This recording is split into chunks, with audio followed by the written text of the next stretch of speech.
بسم الله الرحمن الرحيم.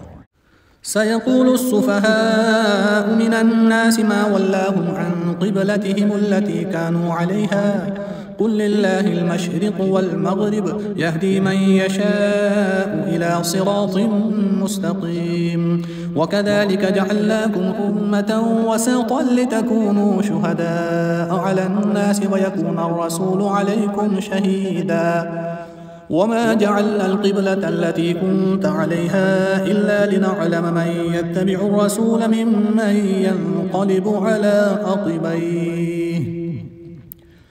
وإن كانت لكبيرة إلا على الذين هدى الله وما كان الله ليضيع إيمانكم إن الله بالناس لرءوف رحيم قد نرى تقلب وجهك في السماء فلنولينك قبلة ترضاها فول وجهك شطر المسجد الحرام وحيث ما كنتم فولوا وجوهكم شطره وإن الذين أوتوا الكتاب ليعلمون أنه الحق من ربهم وما الله بغافل عما يعملون ولئن أتيت الذين أوتوا الكتاب بكل آية ما تبعوا قبلتك وما أنت بتابع قبلتهم وما بعضهم بتابع قبلة بعض ولئن اتبعت أهواءهم من بعد ما جاءك من العلم إنك إذا لمن الظالمين الذين آتيناهم الكتاب يعرفونه كما يعرفون أبناءهم وإن فريقا منهم ليكتمون الحق وهم يعلمون الحق من ربك فلا تكونن من الممترين ولكل وجهة هو موليها فاستبقوا الخيرات أينما تكونوا يأت بكم الله جميعا إن الله على كل شيء قدير ومن حيث خرجت فول وجهك شطر المسجد الحرام وإنه للحق من ربك وما الله بغافل عما تعملون ومن حيث خرجت فول وجهك شطر المسجد الحرام وحيث ما كنتم فولوا وجوهكم شطره لئلا يكون للناس عليكم حجة إلا الذين ظلموا منهم فلا تخشوهم واخشوني ولأتم نعمتي عليكم ولعلكم تهتدون كما أرسلنا فيكم رسولا منكم يتلو عليكم آياتنا ويزكيكم ويعلمكم الكتاب والحكمة ويعلمكم ما لم تكونوا تعلمون فاذكروني أذكركم واشكروا لي ولا تكفرون يا أيها الذين آمنوا استعينوا بالصبر والصلاة إن الله مع الصابرين ولا تقولوا لمن يقتل في سبيل الله أموات بل أحياء ولكن لا تشعرون ولنبلونكم بشيء من الخوف والجوع ونقص من الأموال والأنفس والثمرات وبشر الصابرين الذين إذا أصابتهم مصيبة قالوا إنا لله وإنا إليه راجعون أولئك عليهم صلوات من ربهم ورحمة وأولئك هم المهتدون إن الصفا والمروة من شعائر الله فمن حج البيت أو اعتمر فلا جناح عليه أن يطوف بهما ومن تطوع خيرا فإن الله شاكر عليم إن الذين يكتمون ما أنزلنا من البينات والهدى من بعد ما بيناه للناس في الكتاب أولئك يلعنهم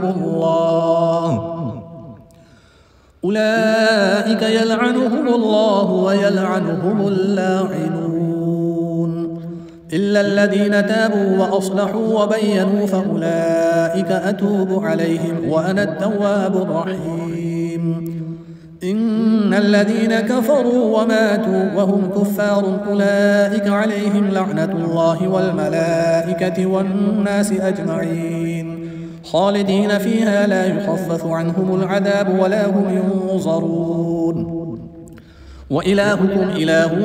واحد لا إله إلا هو الرحمن الرحيم إن في خلق السماوات والأرض واختلاف الليل والنهار والفلك التي تجري في البحر بما ينفع الناس وما أنزل الله من السماء من ماء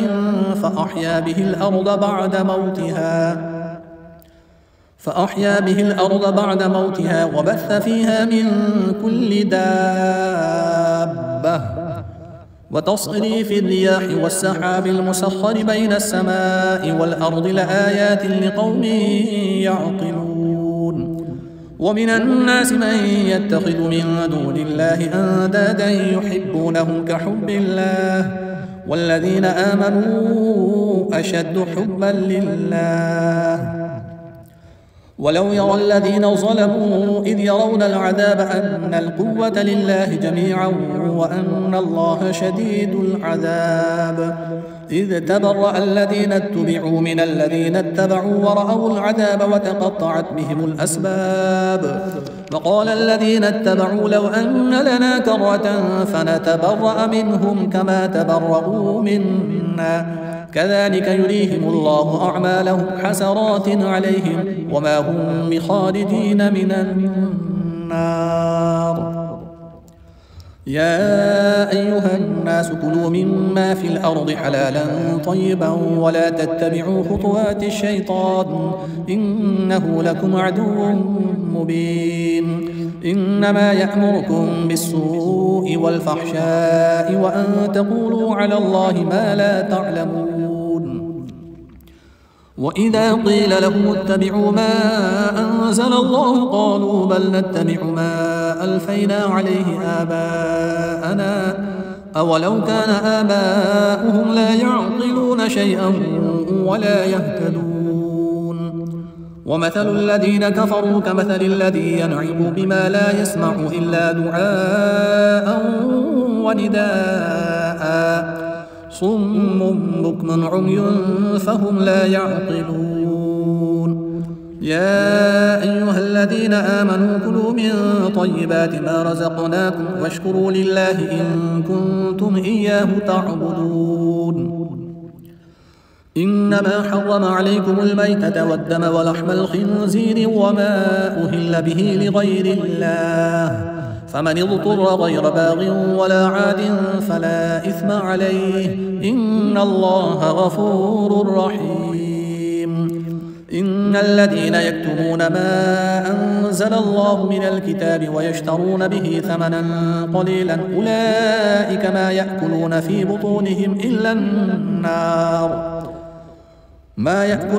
بطونهم إلا النار ولا يكلمهم الله يوم القيامة ولا يزكيهم ولهم عذاب أليم أولئك الذين اشتروا الضلالة بالهدى والعذاب بالمغفرة فما أصبرهم على النار ذلك بأن الله نزل الكتاب بالحق وإن الذين اختلفوا في الكتاب لفي شقاق بعيد ليس البر أن تولوا وجوهكم قبل المشرق والمغرب ولكن البر من آمن بالله واليوم الآخر والملائكة والكتاب والنبيين وآتى المال على حبه ذوي القربى واليتامى والمساكين وابن السبيل والسائلين وفي الرقاب وأقام الصلاة وآتى الزكاة والموفون بعهدهم إذا عاهدوا والصابرين في البأساء والضراء وحين البأس أولئك الذين صدقوا وأولئك هم المتقون يا أيها الذين آمنوا كتب عليكم القصاص في القتلى الحر بالحر والعبد بالعبد والأنثى بالأنثى فمن عفي له من أخيه شيء فاتباع بالمعروف وأداء إليه بإحسان ذلك تخفيف من ربكم ورحمة فمن اعتدى بعد ذلك فله عذاب أليم ولكم في القصاص حياة يا أولي الألباب لعلكم تتقون كتب عليكم إذا حضر أحدكم الموت إن ترك خيرا الوصية للوالدين والأقربين بالمعروف حقا على المتقين فمن بدله بعدما سمعه فإنما إثمه على الذين يبدلونه إن الله سميع عليم فمن خاف من موص جنفا أو إثما فأصلح بينهم فلا إثم عليه إن الله غفور رحيم يا أيها الذين آمنوا كتب عليكم الصيام كما كتب على الذين من قبلكم لعلكم تتقون أياما معدودات فمن كان منكم مريضا أو على سفر فعدة من أيام أخر وعلى الذين يطيقونه فدية طعام مسكين فمن تطوع خيرا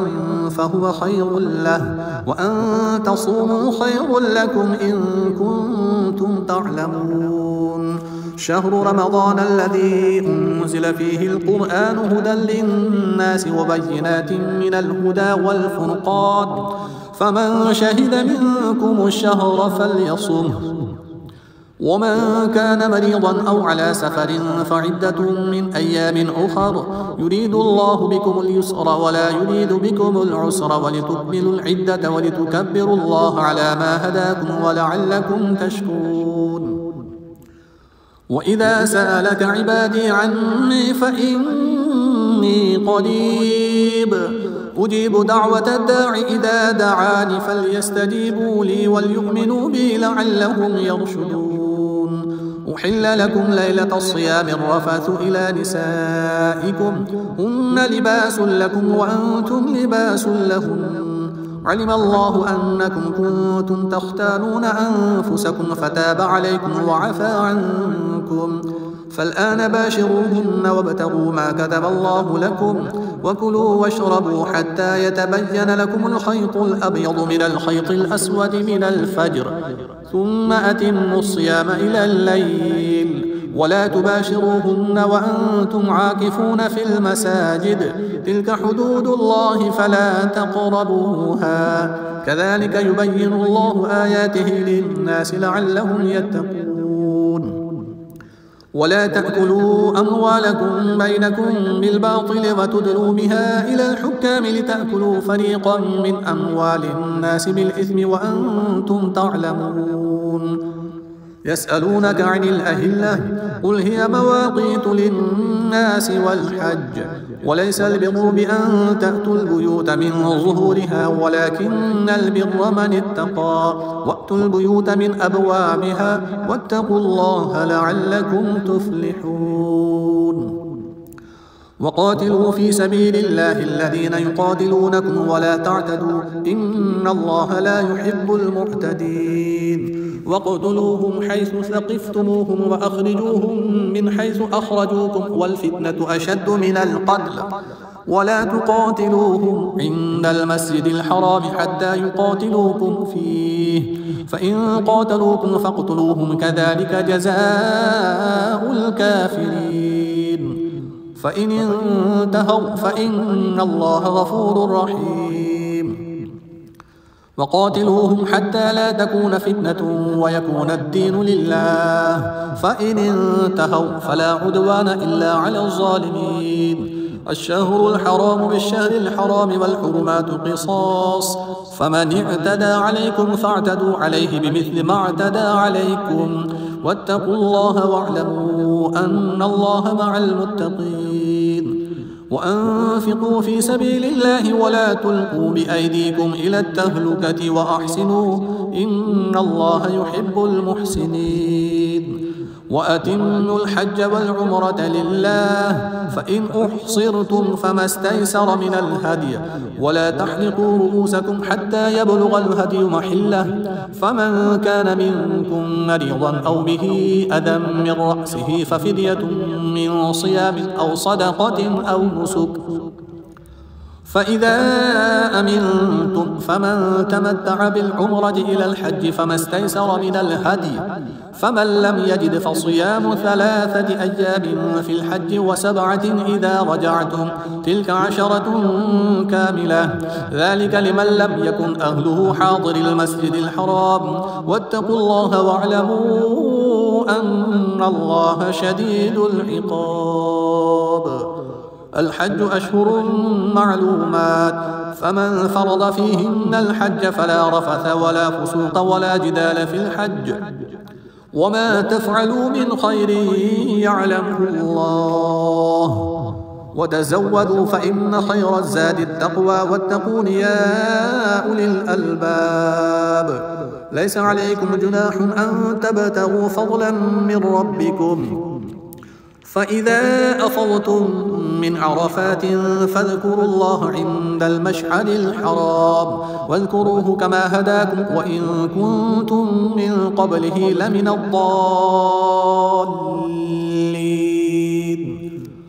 ثم أفيضوا من حيث أفاض الناس واستغفروا الله إن الله غفور رحيم. فإذا قضيتم مناسككم فاذكروا الله كذكركم آباءكم أو أشد ذكرا. فمن الناس من يقول ربنا آتنا في الدنيا وما له في الآخرة من خلاق، ومنهم من يقول ربنا آتنا في الدنيا حسنة وفي الآخرة حسنة وقنا عذاب النار. أولئك لهم نصيب مما كسبوا والله سريع الحساب. واذكروا الله في أيام معدودات، فمن تعجل في يومين فلا إثم عليه، ومن تأخر فلا إثم عليه لمن اتقى. واتقوا الله واعلموا أنكم إليه تحشرون. ومن الناس من يعجبك قوله في الحياة الدنيا ويشهد الله على ما في قلبه وهو ألد الخصام، وإذا تولى سعى في الأرض ليفسد فيها ويهلك الحرث والنسل والله لا يحب الفساد. وإذا قيل له اتق الله أخذته العزة بالإثم فحسبه جهنم ولبئس المهاد. ومن الناس من يشري نفسه ابتغاء مرضات الله والله رؤوف بالعباد. يا أيها الذين آمنوا ادخلوا في السلم كافة ولا تتبعوا خطوات الشيطان إنه لكم عدو مبين. فإن زللتم من بعد ما جاءتكم البينات فاعلموا أن الله عزيز حكيم. هل ينظرون إلا أن يأتيهم الله في ظلل من الغمام والملائكة وقضي الأمر وإلى الله ترجع الأمور. سل بني إسرائيل كم آتيناهم من آية بينة ومن يبدل نعمة الله من بعد ما جاءته فإن الله شديد العقاب. زين للذين كفروا الحياة الدنيا ويسخرون من الذين آمنوا والذين اتقوا فوقهم يوم القيامة والله يرزق من يشاء بغير حساب. كان الناس أمة واحدة فبعث الله النبيين مبشرين ومنذرين وأنزل معهم الكتاب بالحق ليحكم بين الناس فيما اختلفوا فيه وما اختلف فيه إلا الذين أوتوه من بعد ما جاءتهم البينات بغيا بينهم فهدى الله الذين آمنوا لما اختلفوا فيه من الحق بإذنه والله يهدي من يشاء إلى صراط مستقيم. أم حسبتم أن تدخلوا الجنة ولما يأتكم مثل الذين خلوا من قبلكم مستهم البأساء والضراء وزلزلوا حتى يقول الرسول والذين آمنوا معه متى نصر الله ألا إن نصر الله قريب يسألونك ماذا ينفقون قل ما أنفقتم من خير فللوالدين والأقربين واليتامى والمساكين وابن السبيل وما تفعلوا من خير فإن الله به عليم كتب عليكم القتال وهو كره لكم وعسى أن تكرهوا شيئا وهو خير لكم وعسى أن تحبوا شيئا وهو شر لكم والله يعلم وأنتم لا تعلمون يسألونك عن الشهر الحرام قتال فيه قل قتال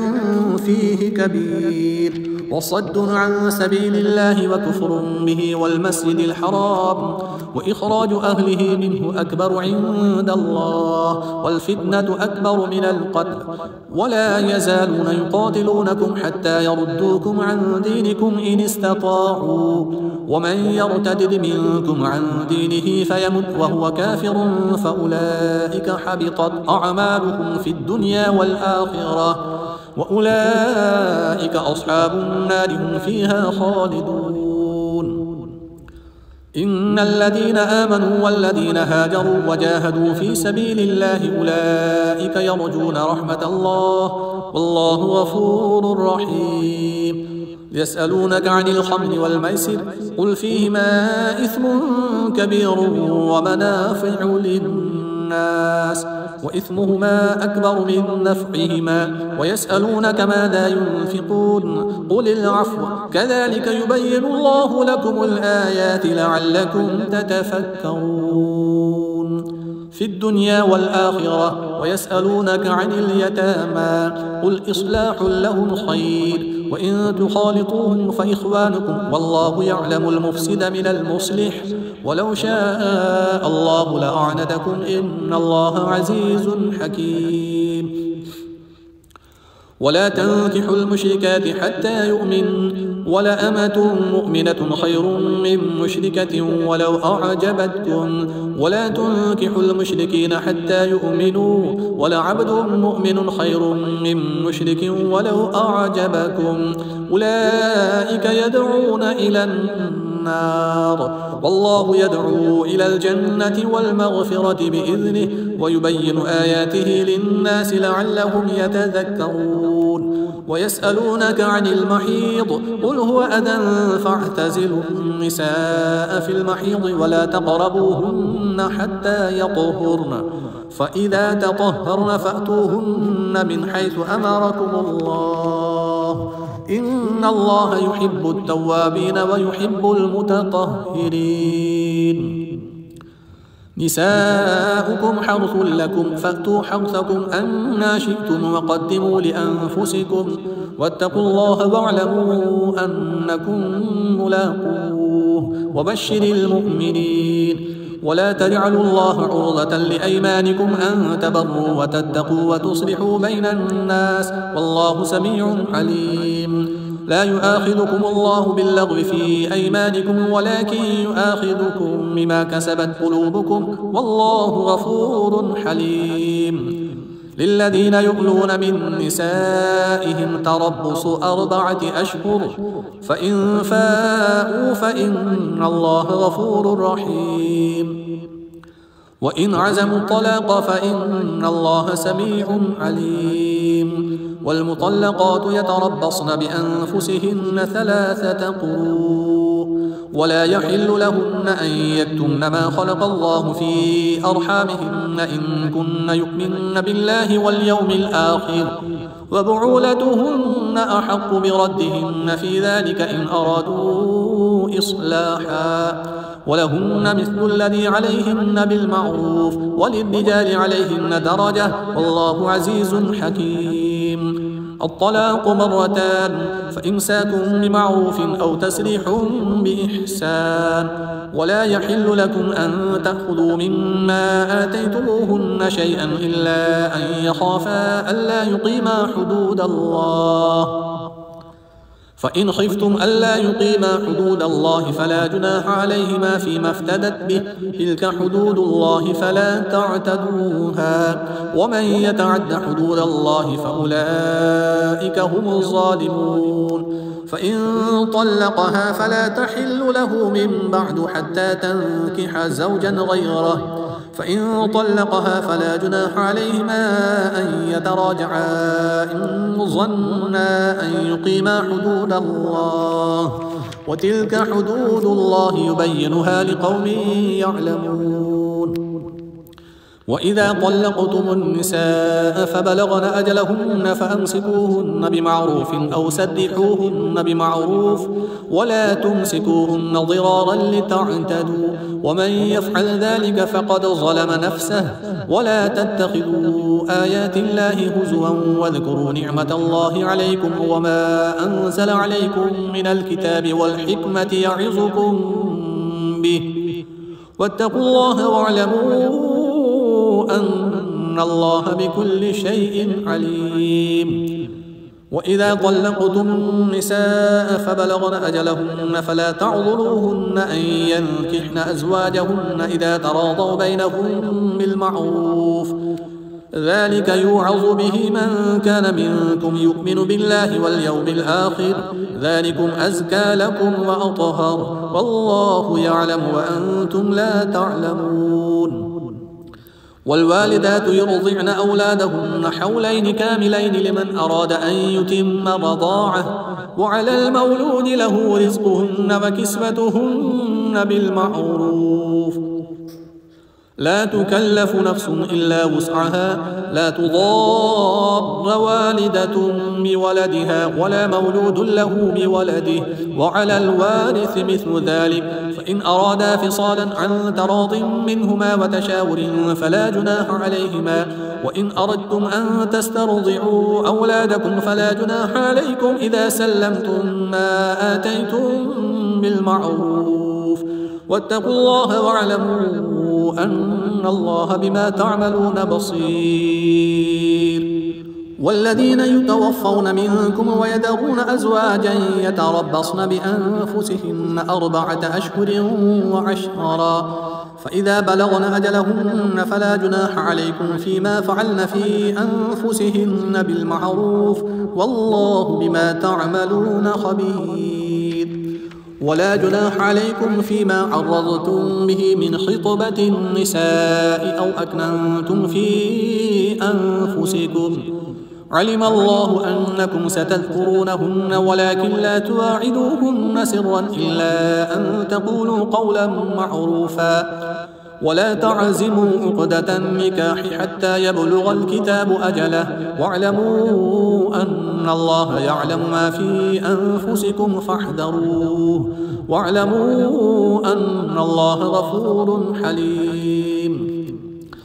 لا جناح عليكم إن طلقتم النساء ما لم تمسوهن أو تفرضوا لهن فريضة ومتعوهن على الموسع قدره وعلى المقتر قدره متاعا بالمعروف حقا على المحسنين وإن طلقتموهن من قبل أن تمسوهن وقد فرضتم لهن فريضة فنصف ما فرضتم إلا أن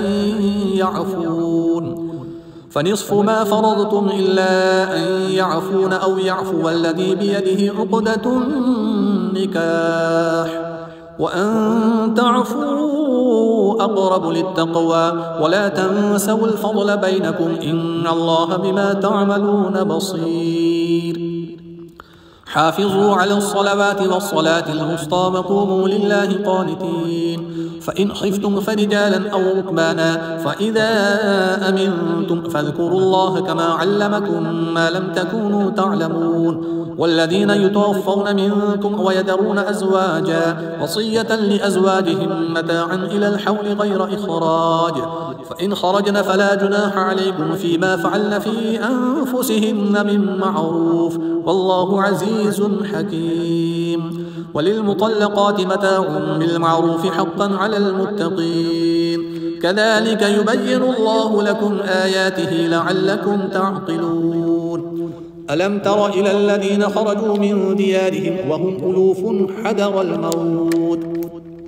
فقال لهم الله موتوا ثم أحياهم، إن الله لذو فضل على الناس ولكن أكثر الناس لا يشكرون. وقاتلوا في سبيل الله واعلموا أن الله سميع عليم. من ذا الذي يقرض الله قرضا حسنا فيضاعفه له أضعافا كثيرة والله يقبض ويبسط وإليه ترجعون. ألم تر إلى الملأ من بني إسرائيل من بعد موسى إذ قالوا لنبي له مبعث لنا ملكا نقاتل في سبيل الله قال هل عسيتم إن كتب عليكم القتال ألا تقاتلوا قالوا وما لنا ألا نقاتل في سبيل الله وقد أخرجنا من ديارنا وأبنائنا